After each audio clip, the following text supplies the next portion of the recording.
ზაზა ბიბილაშვილია ჩვენთან ერთად ჭავჭავაძის ცენტრის დამფუძნებელი. ამ და სხვა თემებზე მინდა რომ ვისაუბროთ ზაზასთან ერთად. დიდი მადლობა რომ ხართ ჩვენთან ერთად. ეს დიდი და მნიშვნელოვანი ნაწილია. ხო ეს არ დაწყებულა დღეს, თუმცა ის კალირდა ძალიან. ჯერთი ბოლო კვირებში რაღაც საოცრება ხდება. ასეთი სწრაფი ავტორიტარიზმის ტემპი მგონი არსად არ ყოფილა, არც რუსეთში და არც ბელარუსში და საერთოდ რაღაც ახალი რაღაცაზე გადავედით, მაგრამ ამის ნაწილი არის მათ შორის ამ კომისიის მხრიდან მთლიანად ისტორიის გადაწერის მცდელობა და პირდაპირ თქვენს რომ ჩვენი ამოცანაა რომ ადამიანებს მომავალმა თაობებმა ეს ჩვენაირად შეაფასონ ისტორია, ხო? რას გვეუბნება ეს ამ რეჟიმის შესახებ და როგორ უნდა შევხედოთ საერთოდ იმას, რაც ბოლო კვირებში ხდება ჩვენ თავს? ხო, დილამშვიდობის ირაკლი. ახლა უსმედი წინა სტუმრებთან რაზეც საუბრობდით და ვიზიარებ იმ თავარ პათოსს, რომ საერთოდ რაზე ვსაუბრობთ, ანუ ჩვენ ახლა აქ სტუდიაში ვსხედვართ, რაც გვიქმნის იმის ილუზიას ალბათ ჩვენ არა, მაგრამ აი ზოგადად განწყობას ხელს უწყობს, რომ მაინც რაღაცა ხო საუბრობენ, ხო შედან, ხო საუბრობენ და ვიღაცა ამას აუცილებლად წამოგვაძახებს. ისევე როგორც 2012 წელს ივანიშვილი რომ მოვიდა, რაღაც კონკრეტულ ფაქტს რო დადებდი კორუფციის თუ ღალატის, გეტყოდნენ რომ აი ხო ხედავ, აი კითხვის დასმის უფლება ხო გაქვს, გეხსოვნება აუცილებლად ეს მიდგომა. ხო და ნუ დღეს ვისაუბროთ თუ ხო მიჭირს ხოლმე რომ ხო ეს არა ქვია. ხო დღეს ახლა ის ვითარება არის ზუსტად როდესაც ამას უკვე ექსტრემამდე მიყვართ ეს პოლიტიკა და ნუ ისტორიის გადაწერა არის მათთვის აბსოლუტურად საკვანძო მთავარი მომენტია მათ პოლიტიკაში სხვადასხვა წამოგიღე ახალი ივერიის ბოლო ნომერი, რომელიც ახლა წინა კვირაში გამოვიდა, არ ვიცი კიდე რამდენი გამოვა ამათ პირობებში, მაგრამ ახალი ივერიის მთავარი თემაც, რეფრენიც, ლაიტმოტივიც არის მეხსიერება. მეხსიერება, რომელიც მთავარი ფარი მტრის წინააღმდეგ. მტერი რო ამბობენ ხო, რომ მტერი შემოდიოდა ვაზს ჩეხავდა, ვაზისაც ჩეხო არის გადატანითი რაღაც, ხო, ანუ ჩათვალეთ, რომ ხა ესენი ვაზს გვიჩეხავენ, რასაც აკეთებენ, იმიტომ ჩtildeობენ ჩვენი მეხსიერება მოსპონ და გადაწერონ, აი როგორც ბოლშევიკებმა გააკეთეს. 20-იან წლებში ზუსტად იგივეს აკეთებენ ესენი. ანუ რას გვეუბნება წულუკიანი, რომ კარგი იყო ის დრო, რომელიც თურმე იდგა 2003 წლამდე. როდესაც მამისი იყო მოსამართლე და გავრცელდა ხო ფაქტები, რაღაც 20 ადამიანს მიუსაჯა სიკვდილით დასჯა. რა ვიცი, კარგი იყო ეს? მათ შორის მათ შემდეგ, რაც მედიაში გავრცელდა ის ფაქტები, რომ თურმე უკვე აღარ იქნებოდა და უქმდებოდა სიკვდილით დასჯა როგორც სასჯელი. დღეს ჩვენ რაც ყველაზე მნიშვნელოვანია, ცხოვრობთ იმ პერიოდში და ამაზეც ისაუბრე წინა სტუმრებთან, ყველა დაჭერილია. 4-ვე თავარი ოპოზიციური პარტიის ლიდერები არიან ციხეში. ბიზნესმენები ხო, თავიანთი ის ბაჩიაშვილი საიდან ჩამოიყვანეს. გიორგი ჩიკვაიძე, რომელიც მათთან იყო მათი ნაწილი იყო არსებითად ჟურნალისტები ხო, როდესაც მზია ამაღლობელი სილის გაწუნაზე აი ქართველების მიერ არის ციხეში 7-8 წელი ემუქრება და რამდენი თვეა უკვე ზის ხო? კანონებს ყოველდღიურად ისე ჭრიან და კერავენ, რომ ჩვენ ანუ ხვალ სტუდიაში ჯდომასაც აზრი აღარ ექნება, იმიტომ რომ ბროდ ვერაფერს ვერ ვიტყვით. ანუ მაგალითად, როცა ესენი მოდიოდნენ, ხო ამბობდნენ, რომ აი ბენზინის ფასში 1 ლარი არის ნაციონალური მოძრაობის. დღეს ესეთი რამე რო თქვას, ახლა ჩვენ ამათი დონე ხო არ ვართ. ხანდახან გული მწყდება, რომ იგივეს არ ვკადრულობთ, რასაც ესენი კადრულობენ, იმიტომ რომ ასე ჩაიგდეს ამათმა ქვეყანა ხელში, მაგრამ აი რო ამბობდნენ, რომ ბენზინის ფასში 1 ლარი არის მიშას ქურდული წილი, ხო? ესეთი რამე დღეს რო თქვა, ერთი რომ ახალი კანონმდებლობით დაგაჯარიმებენ და მე ღმერთმა უწყის ალბათ ციხეში წაგიყვანენ. შეუულებრად აი ეხლა რასაც იღებენ, დღეს გუშინ მიიღეს მესამე მოსმენით ეს კანონი. ცილის ამბასთან აკავშირებით. კი ბატონო, ანუ მტკიცების ტვირთი გადადის იმაზე, ვინც საუბრობს. ვიღაცა ვიცით ხო, დავუშვათ 35 წელია ემსახურება რუსეთს და კგბ-ს. თუ ვიტყვით რომ ეს არის კგბ-შნიკი, მოვა გიმდისად, გიჩივლებს და გეტყვის, ავ ჩემი ქვით მანახე ჩემი ეს ბილეთი, ხო ასე. კორუფციაზე ლაპარაკი, ბიუჯეტის ქურდობაზე ლაპარაკი, ხო? იკრძალება. ხო, აი თუ ვიტყვი რომ მაგალითად როგორც ამ ბოლო ხანებში ითქვა რომ თიკარუხაძეს აქ არ ვიცი 8000-იანი თუ 28000-იანი ჩანთა არ ვიცი ხო? ნუ გეტყვია რომ მანახე ქვით არის თუ არა და ცილის წამებაა თუ არა და სრულ ინფორმაციის გავრცელებაა და ასე შემდეგ. ანუ აი ამ აბსურდში ვცხოვრობ და მე ყველაზე მეტად ანუ პირდაპირ თქვათ რა მე ადამიანურად ბრაზობ იმაზე კი არა ვიც ამისგან პირდაპირ ასე ვთქვათ ხილულები არიან იმიტომ რომ მაძე ბრაზი ესეთია ბუნებრივია ხო პირველ წებას აი ეს ადამიანები რომლებიც დღეს ჩუმად არიან და ჩუმად ზოგი ჯერ კიდევ ხაზავს, ნუ სანამ იყო შემოხაზვის თუ გაფერადების საშუალება და ზოგი სხვა აი არ იმჩნევს ხო მესმის 2012 წელს არ იმჩნევდა ვიღაცა რომ სანამ შკრილნიკოვებს და ჩახალიანებს უშვებდეთ ციხიდან 2013-დან 14 წლებში სანამ თათუხაშვილებს და კოდორი 2007 წლის ბიჭებს დაძდევდნენ ან მაშინ კიდე მესმის იმიტომ რომ ბევრი რაღაცა იყო აი უიზოს მივახციეთ და რაღაც ანუ მაშინ არსებით უნდა ვაღიაროთ რომ არსებითაც სხვა ვითარება იყო მაინც მათ შორის თავის მოტყუების მმართველობით ხო მაგრამ მაშინ მესმის და დღეს უკვე არის აი როგორც მათი დუმილი ამ ადამიანების დუმილი არის გაცხადებული უსინდისობა და ამ ადამიანების დუმილი არის გაცხადებული ღალატი საკუთარი სამშობლოს და საკუთარი შვილების მომავლის რომ არაფერი ვთქვათ აი ჩვენზე ვინც ამ ბრძოლაში ვართ მათ შორის მათთვის კი ბუნებრივია როცა ჩვენ ლაპარაკობთ აი მე ძალიან ჭავჭავაძის ცენტრს სამხრივ ძალიან დიდი მასალა აქვს დამუშავებული იმ ვითარებასთან დაკავშირებით რაც 2003 წლამდე იყო მე არ ვიცი აი ზაზა თქვენ თუ დაკვირები ხართ ამას სულ მაგ განცდა რომ 2003 წლის შემდგომ ვარდების არ ვიცი რატომ მოხდა ასე ხო ადამიანებმა მარტივად დაივიწყეს ის რაც ხდებოდა 2003 წლამდე არც ხელისუფლებას ჩაუდია მაშინ დიდი რესურსი თითქოს არსებითად ახალი ცხოვრება დაიწყო და შესაბამისად შედარებითობაც ნაკლები იყო ხო რაღაცნაირად თითქოს აი რაღაცნაირად დამთავრდა რაღაცა დიდი ეპოქა და შემდგომ ახალი დაიწყოს ქვეყნის ისტორიაში და ამიტომ მეხსიერება 2003 წლამდელი საქართველოს შესახებ თითქოს არ არის ისეთი მძლავრი განსხვავებით აი ახლანდელი პერიოდისკენ, როდესაც ამ ხელისუფლებამ თავის მთავარ პოლიტიკად აირჩია, რომ ძირითადად ხშირად ტყუილით კონსტრუირებული შეფუთული მეთოდები 2012 წლამდე როგორი იყო ქვეყანა. ამიტომ ეს ძალიან ბევრ მასალას ამუშავებთ თქვენ იმის შესახებ, რა გზა გაიარა ამ ქვეყანამ, ხო? მათ შორის და ინტერესიც გქონია, რომ ძალიან დიდია. აი წულიკანო პირდაპირ თქვა, რომ ჩვენ ახალგაზრდები უნდა მიუმართოთ, აი ისე როგორც არის ჩვენ გვინდა, ხო? რა შეიძლება ამას დაუპირისპიროთ და ზოგადად არის თორე შესაძლებელი ის, რასაც წულიკანი ამბობს, აი ჩვენს ეპოქაში. შესაძლებელი ნამდვილად არის, იმიტომ რომ როგორც ხედავთ, ერთი მხრივ ქმნიან ამ ყალბ ისტორიას, ამაში დებენ თავარ რესურსს, ანუ ისინი ამაზე დგანან და ჩვენს გვისაუბრია, ხო, რომ ამბობდნენ, რომ ოცნებას პიარიო რო უარგა, სინამდვილეში ეს იყო მათივე პიარის ნაწილი, იმიტომ რომ თუ რამე უარგათ, არის პიარი. მხოლოდ პიარზე, მხოლოდ პროპაგანდაზე იდგა ეს რეჟიმი წლების განმავლობაში, მაშინ როდესაც მეორე მხარეს იყო დაკუცმაცებული, ხანდახან დანაშაულებრივით მითმედოვნებით გაჯერებული ილუზიები, რომ აი ჩვენ თუ ეხლა რაღაცას გავემიჯნებით, რაღაცაზე ვიტყვით, რომ ეს არასწორი იყო, ანუ რაციონალურად თუ მიუდგებით საქმეს, ხო, მაშინ ვიღაცა ჩვენ კეთილი თვალით შემოგხედავს. არა, ეს არის ერთი დიდი ფრონტალური ბრძოლა, სადაც აქეთ ამ მხარეს ვინც იყო, ყველა ცუდია ბჭყალებში, ხო? ყველა ნაცია, ყველა სისხლიანია და ასე შემდეგ. ისინი არ არჩევენ, გუშინ ვინც მათიანი იყო, გახარია არის მათ რიტორიკაში ნაცი, ხო? რაზე ვსაუბრობთ საერთოდ, ანუ აქ სიმართლეს აზრი აღარ აქვს საერთოდ, ხო?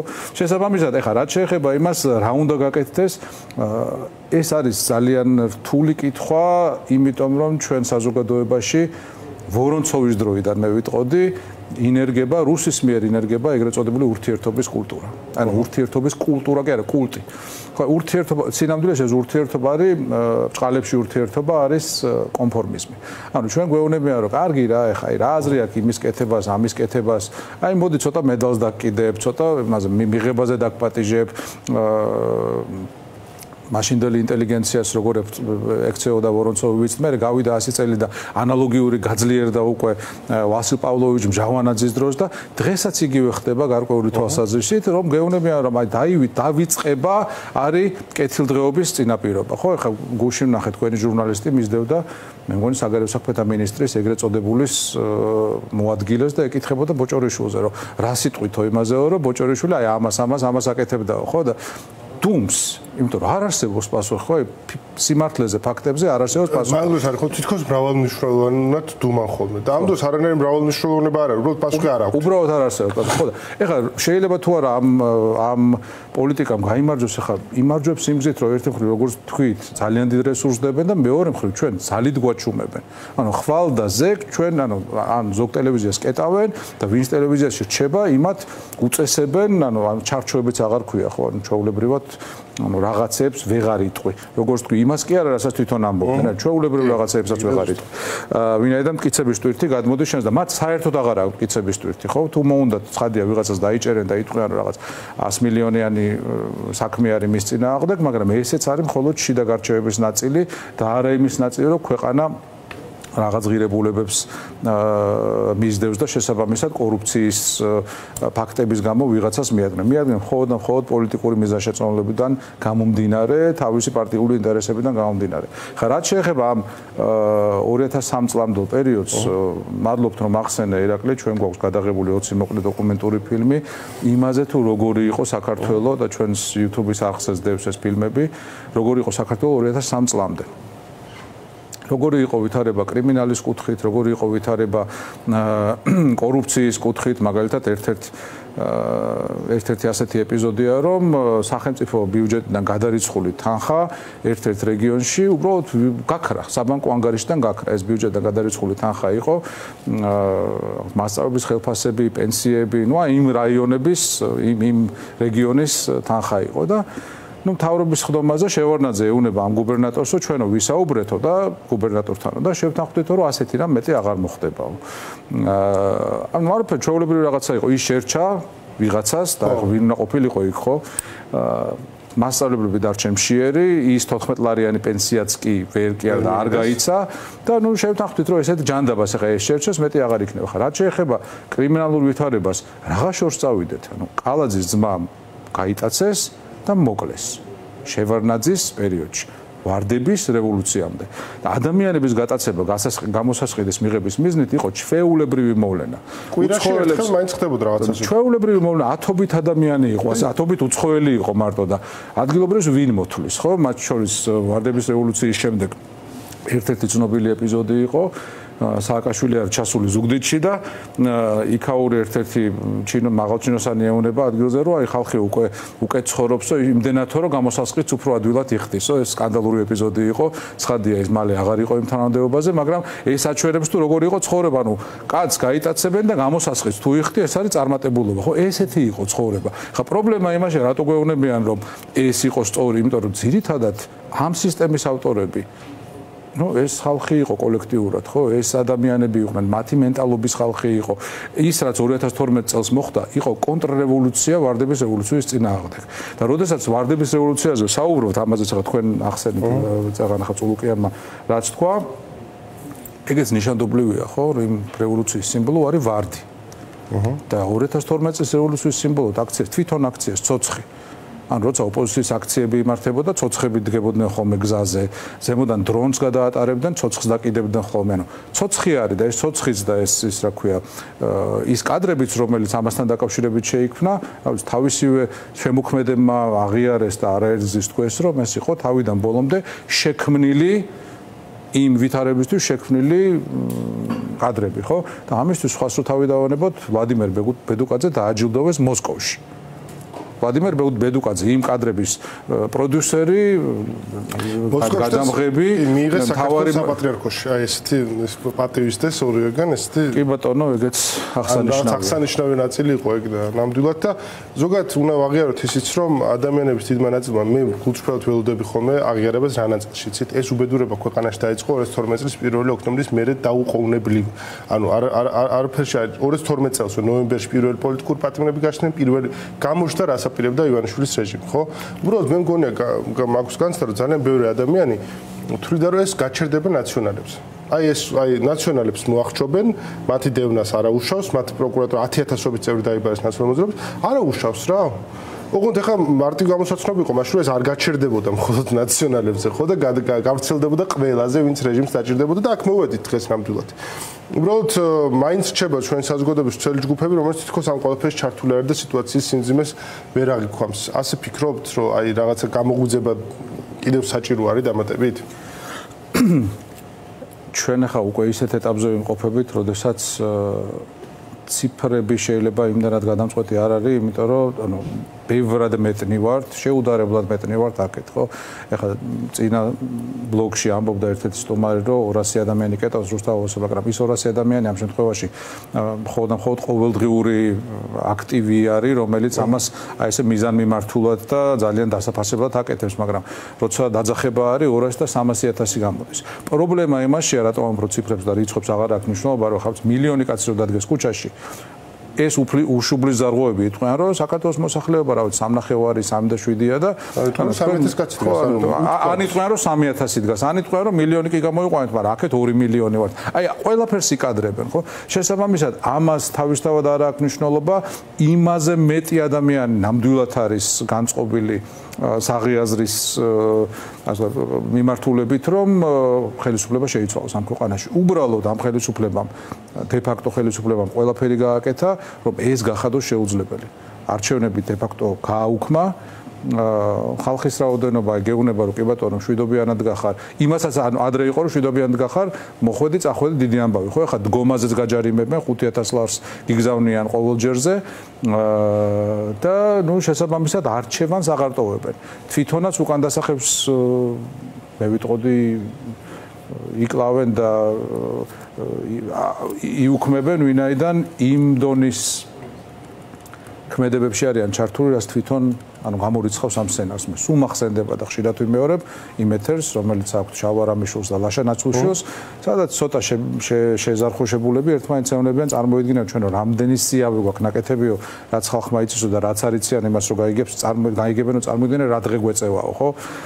ეს თან რამდენიმე წლის წინ მოხდა, როდესაც იმ სიავეების ჩემ ფავორიტი ჟანრი არის, ფავორიტი ბჭყალებში რა თქმა უნდა, აი კლასიკა არის რა, აი ცოტა კგბ-შნიკი, ცოტა რა კგბ-შნიკი, ცოტა ახმატოვას ლექსები, ცოტა წიგნი წაკითხული, ეს ყველაფერი შეფუთული რაღაცა საბჭოთა ტიპის ხედვაში ამ ყველაფრის უკიდურეს მონობაში რაც თავია, ხოშე მან დაწერა ძალიან ისეთი განმარტება ნაცობის და კოცობის, კიო ნაცები ყველა არიანო, ვინც ნაცებში არ ყოფილანო მათ შორისო და ეს აი დათათუთაშხი არისო კოციო და მუშნი ზარანდი არის ნაცი. აი ეს არის მისი კონცეფცია, ესეთ კონცეფციაში შევხვდით. საოცრებაა რა. ხო, საინტერესო ხედვა ახლა შათირიშვილს ქონდა კიდე ბუში ნახე არ ვიცი ეს ფეიკი იყო თუ ნამდვილი იყო ოსკარ ვაილდზე ეწერა კი არისო ჰომოსექსუალიო მაგრამ ჩვენი კაციაო ჩვენკენ არისო არ ვიცი აი რაღაც სრული აბერაცია არის ეს რაღაც ლოთბაზარა ლაპარაკი ხო ცოტა რომ ეს არის ივანიშვილის სუფრის ინფრასტრუქტურა შეიძლება ასე ითქვას რომელიც თან იყენებს თან აქტიურად ხო ეს შათრიშვილი წერილებს აქვეყნებს და მე სულ ამბობ რომ შათრიშვილის წერილებს რომ იმედი აშუქებს არც უნდა შევხედოთ ამას რომ შათრიშვილი აწერს ხელს ეს არის პირდაპირ ივანიშვილის წერილი ანუ ივანიშვილი გვეუბნება იმ ყველაფერს რაც იქ წერია ამ რაღაც სისულელებს სოფლიო შეთქმულებების შესახებ კი ბატონო, ნამდვილად ასე, მათ შორის ჩათირიშვილზე ის უნდა ვახსენოთ, როდესაც ეხა ეს ნაწილი არის ხოლმე სახალისო, ნუ ბჭყალებს სახალისო და მეორე ნაწილი საკმაოდ სერიოზულია, როდესაც ამბობს, რომ მსოფლიოს მართავს რამდენიმე ოჯახი და მათთვის ჩვენ ყველანი გოები ვართ. ანუ გოები ვართ, რას ნიშნავს? ის ოჯახები არიან ებრაელები და ჩვენ ყველანი ვართ არაებრაელები. ანუ ამას გვეუბნება რეჟიმი მისი მთავარი პროპაგანდისტის ენით ქართსაკეთებენ და აიღო ეგ დროშა ანტისემიტიზმის დროშა ეგეთი რომ აი ებრაელები მართავენ სოფლიოს და აი ყველაფერი არის მათ ხელში რამდენიმე ებრაული ოჯახი სიონის ბრძენკაცთა ოქმები რაც პრიმიტიული პროპაგანდისტული ნაზავი ყველაზე საშიში მოვლენა არის ამ გაგებით რა. ოღონდ ეს კიდევ ერთხელ რო თქვა და საქართველოში ამას არც ისტორია აქვს, არც ფესვები აქვს. თავიდან ბოლომდე რუსული ნარატივი, თავიდან ბოლომდე რუსეთში ან ლუბიანკის წიაღში შობილი კლიშეები, მაგალითები, ოხრანკა და მე აი იქიდან ჩვენთან მოაქვს ის რაც აქაურობაში საქართველოსთვის უცხოა, ეს შიშებიც, ეს აზროვნებაც. საერთოდ ჩვენ ახლა ივანიშვილი ხო ამბობდა ჩვენ პატარა სოფელი ვართ და ჩვენი ადგილი უნდა ვიცოდეთო და ეხლა ბოდიშთან სოფლიოს ვინ მართავს და ან მართავს მაპატია და სოფლიოს თუ მართავენ მე მგონი აქ თქვენ ეთერშიც გვითხოვს ხო რა ვიცი ხა ყველას უნდა ველაპარაკოთ რუსეთს უნდა ველაპარაკოთ რომელიც ოკუპანტიაო და სოფლიოს თუ მართავს ეს deep state-ს არ უნდა ველაპარაკო კაცო ყველას მართავს და ელაპარაკე რა რაიც იქნებ უკეთესად შეხვდი deep state-ს წარმომადგენელია ამერიკის საელჩო ოჯახთან შეხვდი deep state-ს წარმომადგენელს იქნება რა უნდა ანუ რუსებს ელაპარაკებიან და იმათ არ ელაპარაკებიან რა ეგეც ხო ნიშანდობია აი იმიტომ რომ იმათ თან ერევიან deep state-თან ახერხებს იმათსავე სასამართლოში უკებს. ხო, იქ რაღაც წესები არსებობს და აქ არ არსებობს წესები, აქ მივა გააგორებს პირდაპირ ვიღაცას. როგორც გააგორეს ნავალნი, ნემცოვი, პოლიტკოვსკაია და არ გავაგრძელებ, ხო? ანუ ჩვეულებრივად ძელისია ძალიან ყველაფერი, ხო? და ბოლოსკენ უნდა წავიდეთ ზაზა და მინდა რომ პოლიტიკოსებთან დაკავშირებით ვიკითხო, არის თუ არა ეს რომ ისინი ციხეში აღმოჩნდნენ ერთგვარი განსაცმელიც კი ქართული პოლიტიკური კლასისათვის. შეიძლება თუ არა მათ ასე გამოიყანონ ეს ნაწილი, ხო? თითქოს იც რა გამოჩნდა რომ საქართველოს ოპოზიციაში ყოფნა ვერ იქნება მომგებიანი და რაღაც ვერ ვერაფერ რასარგებელი უნდა ნახო. ხო, ნახეთ, ძალიან მდიდარი ხალხი, რომელიც ციხეში წავიდა, რომელსაც სოფლიოს ნებისმიერ წერტილში შეეძლო ცხოვრება, მაგრამ აქ წავიდა ციხეში რაღაცნაირად, ხო? ნახეთ პოლიტიკოსები, ვისაც თავის კარიერა შეეძლო ბევრგან აეწყოთ, მაგრამ აქ წავიდნენ ციხეში. არის თუ არა ეს შანსი ქართული პოლიტიკური კლასისათვის, რომ რაღაცა ეს სინერგია მოხდეს და ნდობა დაებრუნოს საზოგადოების? ხო, ძალიან რთული კითხვაა, ხა პირველ რიგში სოლიდარობა იმათ, ვინც დაჭერილია, ესეთი ნათქვამია, ხა ასე მგონია, რომ იგულისხმება რა, სოლიდარობა ძალიან მარტივი და რბილი სიტყვაა. სოლიდარობა კი არა, ბოლომდე გვერდში დგომა და პატივისცემა, ვინც დღეს არის რეჟიმის ტყვე. ნდობის დაბრუნებას რაც შეეხება თავისთავად ეს არ არის ხოლმე საკმარისი, ხო? ანუ შეიძლება ციხიდან გამოხვიდე ნელსონ მანდელა და შეიძლება ციხიდან გამოხვიდე ბოლომდე რეპუტაცია დაანგრეული, ანუ არ ვიცით ამას. სინამდვილეში თავარი არის პოლიტიკური ბრძოლის გაგრძელება. ჩვენ საბჭოთა დროსაც ხონდა მაგალითები, როდესაც ზოგი გამოდიოდა, ასე თქვა, ძალიან პატივსაცემ დისიდენტად რჩებოდა და ზოგი გამოდიოდა და კითხვის ნიშნებს აჩენდა და რჩებოდა, ხო? ახლა მაგაზე აღარ გავაგზელებ საუბარს, მაგრამ ვინც დღეს ციხეს გუშინ წინ მოიწერა ზურამად წერილი ციხიდან, სადაც ამბობს, რომ არ არსებობს გარიგებაო, რომელიც აი ამას შეიცავს, ხო? ანუ გარიგება, რომელიც გეუბნება, რომ წადი რუსულ ციხეში და ღმერთმა უწყის, როდის გამოხვალ, ან გამოხვალ თუ არა. თავარი არის, რაზეც სულ საუბრობთ ბოლო ხანები. ეხაც მიდის საუბარი, რომ ერთიანობა. ხა ჩვენ მათ შორის თქვენ ტელევიზიაში ძალიან ხშირად საუბრობდი, პირადად მე მათ შორის შარშან ზაფხულში, ხო, რომ ერთიანობა არის ერთადერთი გამოსავალი და მაშინ პასუხი ძალიან ხშირად იყო, რომ კი გეთანხმები, მაგრამ ნუ ხო იცი რომ არ იქნება და აი ხო იცი რომ არ იქნება და მოდი მაგაზე ნუ ვილაპარაკებთ. იყო დანაშაული. დღეს ხო ჩანს რომ დანაშაული იყო. ანუ უნდა ჩამოყალიბდნენ ეს ადამიანები, ან იყო დანაშაული, ან იყო უბრალოდ არასაკმარისად ბრძნული, რბილად რო თქვა, პოზიცია. დღეს მივედით ერთი წლის თავზე და აი პოლიტიკური კლასით და ჟურნალისტებით და ბიზნესმენებით ციხეში მივედით ისე ვიქრობ, ერთიანობა არის ერთადერთი გამოსავალი. როგორ დაგშალა საბჭოთა კავშირმა, როგორ მოახერხა საქართველოს არევა მაშინ 25 წლის წინ. ხო, მაშინაც გაყო ეროვნული მოძრაობა.